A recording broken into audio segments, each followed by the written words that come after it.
হঠাৎ করে Facebook scroll করতে করতে এই ভিডিওটি আমার সামনে পড়ে।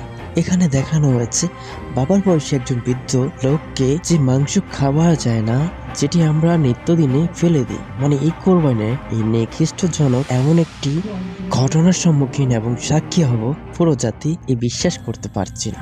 কে এই অমানুষ যে কিনা ফেলে দেওয়া মাংস এই বৃদ্ধর ব্যাগে ঢুকিয়ে দিয়েছেন। এই বৃদ্ধ এই মাংস বাড়িতে আনার জন্য 200 টাকা গাড়ি ভাড়া খরচ করেছেন।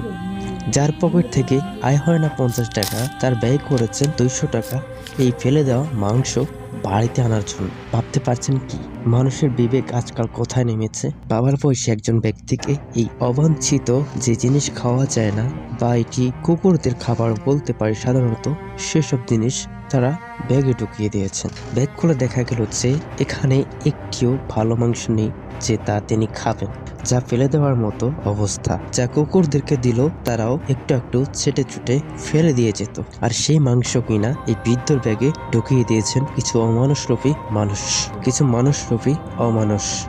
স্পেসে একটু ভুল হতে পারে, সো আপনারা আমার এই ভুলটা না ধরে যারা এই কাজ করেছেন তাদের ভুল ধরুন। এই ভিডিও থেকে ইনফো করুন যে এই ভিডিওটি কোন জায়গায় বা কোন স্থানে হয়েছে। আমি অহেতুকভাবে ফেসবুকে দেখেছিলাম নিউজ, যা দেখে আমি আমার মন্তব্যটি করেছি। বাই দ্য ওয়ে, এই কোরবানে আরো অনেক কিছু সাক্ষী আমরা হয়েছি, তবে সবকিছু চাইতে এটা কিন্তু চোখে লাগার মতো। এরকম তথারত যত ঘটনা হয়েছে আশেপাশে, এগুলোর প্রতিহিংসার ধিক্কার জানান। আর আজকাল মানুষ এখন শুধু ক্যামেরা দেখেই দান করতে জানে। এটা ক্যামেরার পিছনে খুবই ভয়াবহ এবং হিংস্র। যারা কিনা খুব হিংস্র এবং অতি সাধারণের রূপ দেখায়, তারা মাত্র ক্যামেরার সামনে এসে দেখায়। আমি সবার কথা বলছি না, কিছু মানুষের কথা বলছি যাদের জন্য এই সমাজ আজ দাগে দাগান্বিত, কলঙ্কে কলঙ্কিত। কি করে পারলো এই বৃদ্ধ বাবার বয়সে একজন লোকে যে জিনিসগুলো খাওয়া যাবে না বা ফেলে দেওয়ার মতো, তাকে কিভাবে একটি ব্যাগে এগুলো গুছিয়ে ঢুকিয়ে দিল। আবার বাসায় আসার জন্য ওই বৃদ্ধর পকেট থেকেই 200 টাকা দিতে হলো। এই